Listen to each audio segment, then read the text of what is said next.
Vers 110 avant Jésus-Christ, les Romains repartent à la conquête de l'Afrique du Nord.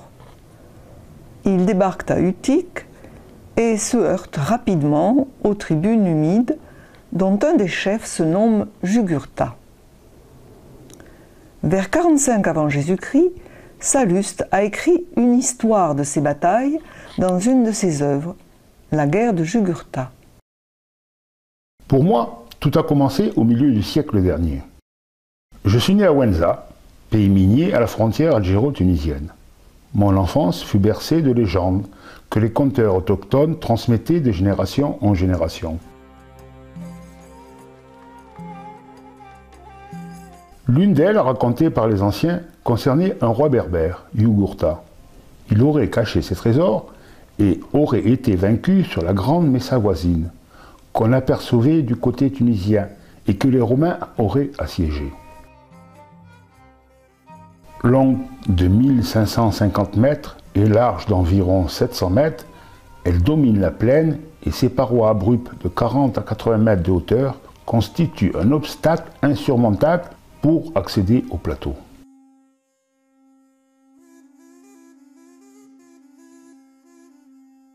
Un jour, lors d'une excursion, l'occasion me fut donnée de visiter cette messa, dite aussi table de Jugurtha. Un seul sentier, taillé dans le roc, gardé à mi-hauteur par une forte tour, permet d'accéder au plateau.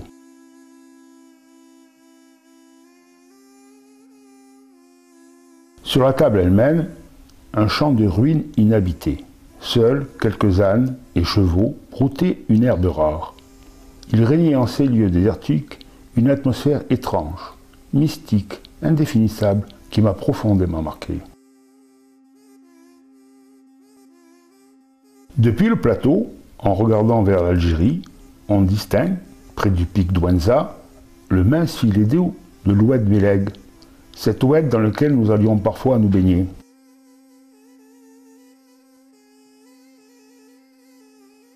En 1957, je quittais l'Algérie et oubliais ces belles légendes.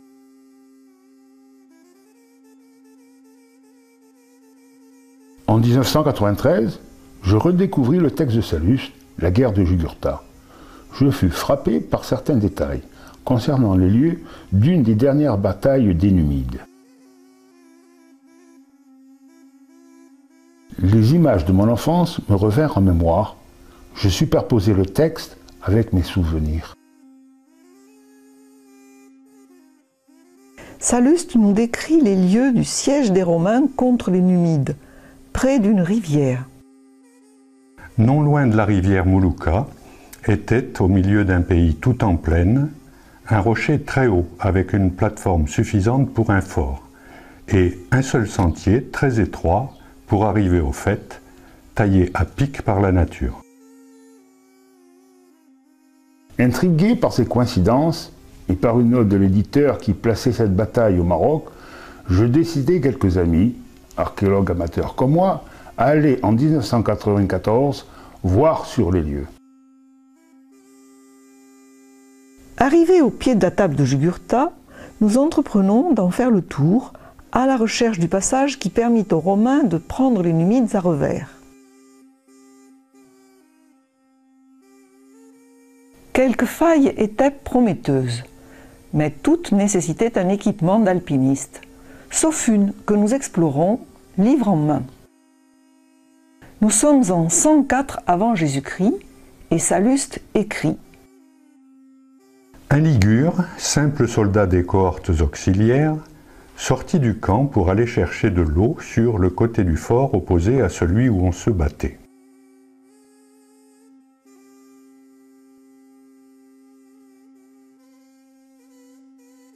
Tout d'un coup, entre les rochers, il voit des escargots. Un d'abord, puis un second, puis d'autres encore. Il les ramasse et dans son ardeur arrive petit à petit près du sommet.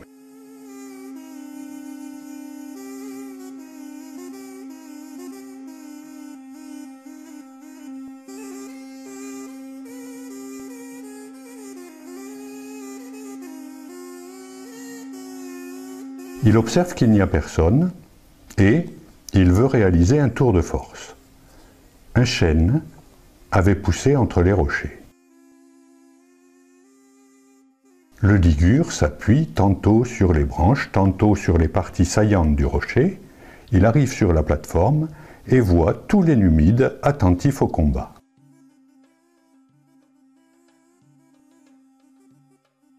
Prenant des repères pendant sa descente, le Ligure va avertir Marius de sa découverte.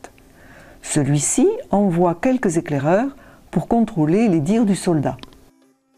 Convaincu par leur rapport, il envoie dès le lendemain une troupe armée spécialement pour cette mission. Alors que les soldats numides sont occupés à combattre le gros de l'armée romaine qui attaque du côté de la porte, le commando romain arrive sur leurs arrières et les Numides de Jugurtha sont vaincus. Nous explorons alors le plateau, à la recherche d'indices qui pourraient conforter notre théorie sur le lieu réel de cette bataille. L'escalier, seul accès praticable, est cependant rendu difficile par l'inégalité des marches, plusieurs paliers et changements de direction. De plus, il est parfaitement visible depuis le haut de la falaise, donc assez facile à défendre.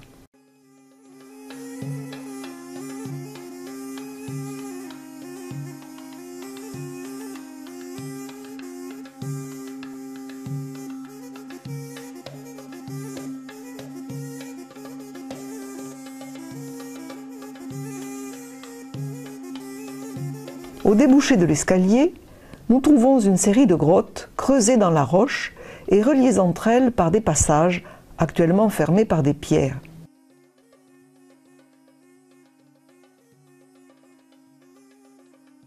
Les défenseurs, abrités à l'intérieur, pouvaient intervenir rapidement en cas d'attaque. Près des abris, de grands trous creusés dans la roche, accessibles par une ouverture circulaire, servait de silo à grains.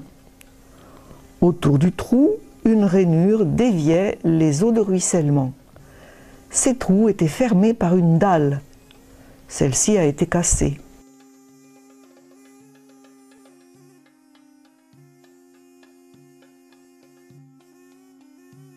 De très nombreuses citernes creusées à même le roc permettaient aux habitants de la forteresse de conserver l'eau de pluie. Un ingénieux système de petits canaux permettait d'envoyer le trop-plein d'une citerne vers une autre en aval.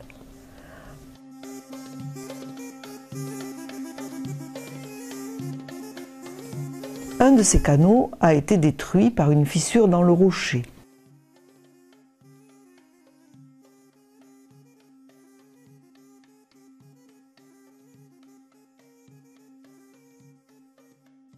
Cette zone, relativement plate au pied de l'escalier, pourrait être celle où les Romains préparaient leurs assauts et bloquaient toute sortie des Numides.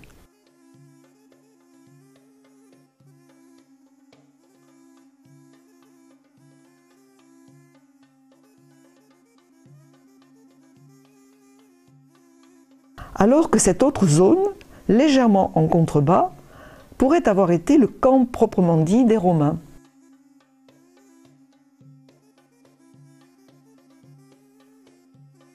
Dans ces zones, comme sur la table, on voit de nombreuses ruines d'époques diverses, comme ce pressoir, qui prouvent qu'elles ont été souvent et longtemps habitées.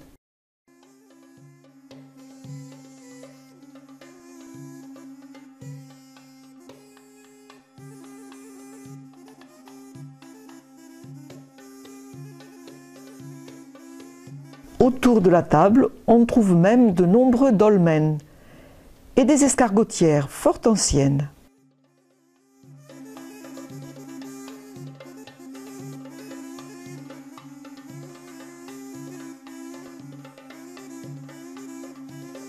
Convaincus que nous avons bien retrouvé le lieu de la bataille de Jugurtha, nous nous lançons, dès notre retour à Toulouse, dans une recherche bibliographique approfondie.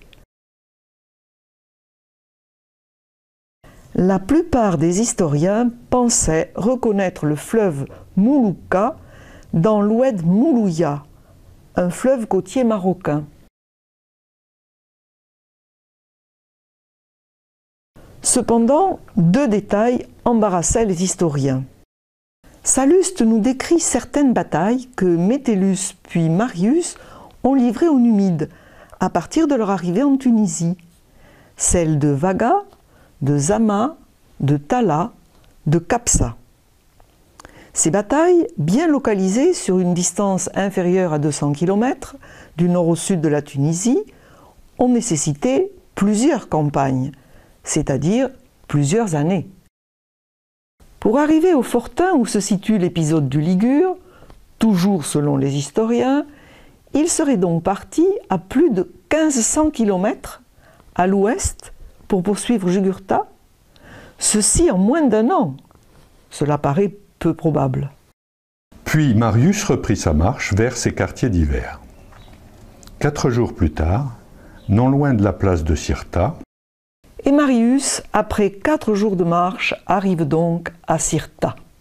Serait-ce Constantine, qui s'appelait effectivement Cirta au temps des Romains? Cela ferait un nouveau trajet de plus de 1200 km vers l'est, effectué en quelques jours. Difficile à imaginer. Deuxième détail gênant pour les historiens, Salluste nous explique que lors du siège de Cirta par Adherbal, Jugurtha l'entoure de tranchées et de fossés, élève des tours qu'il garnit de postes. Quand on connaît Constantine et les immenses canyons qui l'entourent, on a du mal à comprendre ce qu'aurait fait Jugurtha. Xel lui-même en est conscient, et la seule explication qui lui vient à l'esprit est que Salluste s'est trompé. Cette thèse sera reprise par plusieurs historiens.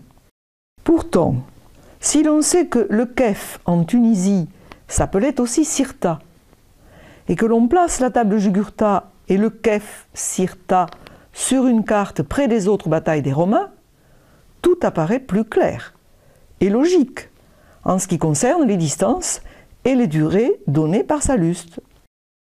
Donc, tous les historiens modernes acceptaient le Maroc comme lieu de la bataille de Jugurtha, sauf un, le professeur André Berthier.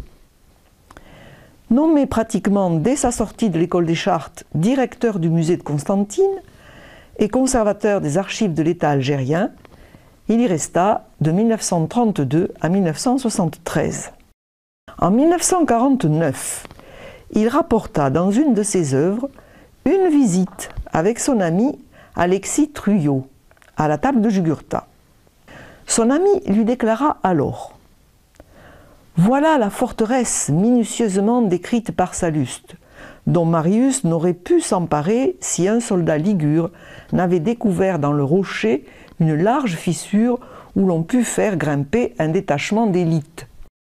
Ce problème préoccupa le professeur Berthier pendant toute sa vie, et son exemplaire de Salluste, copieusement annoté, était dans sa musette de soldat lorsqu'elle reçut des éclats de shrapnel sur le front italien.